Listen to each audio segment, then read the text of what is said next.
Hello Year 5, welcome to the final chapter of The Day I Fell Into a Fairy Tale.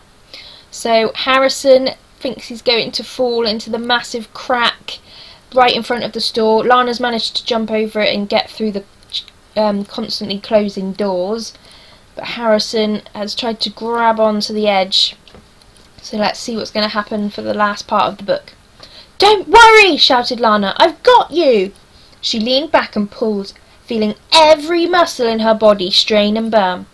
Slowly but surely, she lifted him higher and higher until he was sitting beside her in a treehouse. "Sorry," exclaimed Harrison. "I nearly lost it there." "Don't worry," said Lana, reassuringly. "It's okay to be scared in a game. That way, if you're ever in real danger, you know what to do." "Thanks, Lana," he said gratefully. "Now, where were we?" "It's me," Lana reminded him, "and you're you. The supermarket is collapsing, and we're trying to escape." "Harrison! Lana!" their father was calling them. "Lunchtime!" "5 more minutes!" shouted Harrison. "We're in the middle of a game." "Now, please!" called their father. The food's on the table." "At least they're playing together again," said their mother, joining him. The sun was still shining, despite the threatening clouds, and they had decided to eat outside. "True," said their father, filling 4 glasses from the water jug, "although I think I preferred it when Harrison spent all day in his room. Less noisy." Then he grinned, to show he didn't really mean it. "You know what I think it is?" "What?" "That book of fairy tales. The one we got from Grimm's. It's fired their imaginations." Their father set the jug down and shrugged. "At least something good came out of that place, before the council demolished it." "Do you really think that's what happened?" "No planning permission is my guess," he said. "Why else would it disappear overnight?" But that was as far as their conversation got, because at that moment it began to rain. Lana and Harrison came running over, laughing and giggling, and their mother began shouting orders about which things to bring in, while their father tried to shield the table with an umbrella. Which meant none of them saw the little brown bird perched in the juniper tree, watching them with its beady brown eyes.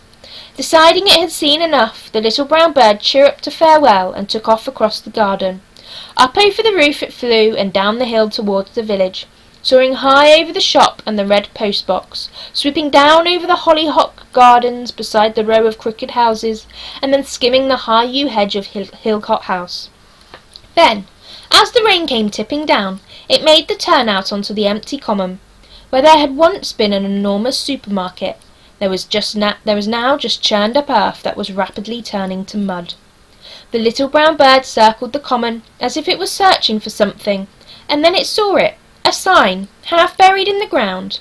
It was purple, with gold letters which read "Gri," and then stopped, because the rest of the word was underground.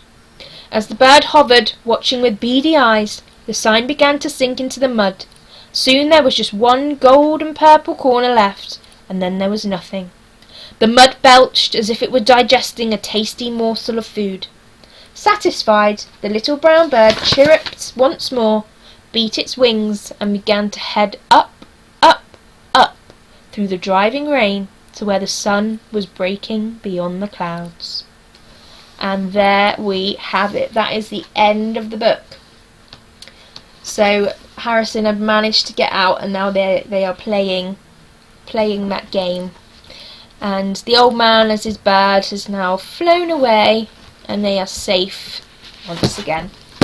I hope you've really enjoyed this story. I think it's been very different, but very, very fun to read to you all throughout this lockdown. And I hope you have a lovely half term. So you just have a morning of learning tomorrow, and then it's half term. Amazing. Thank you for listening along with me for the last few weeks. Hope you enjoyed it, and I'll speak to you soon. Bye.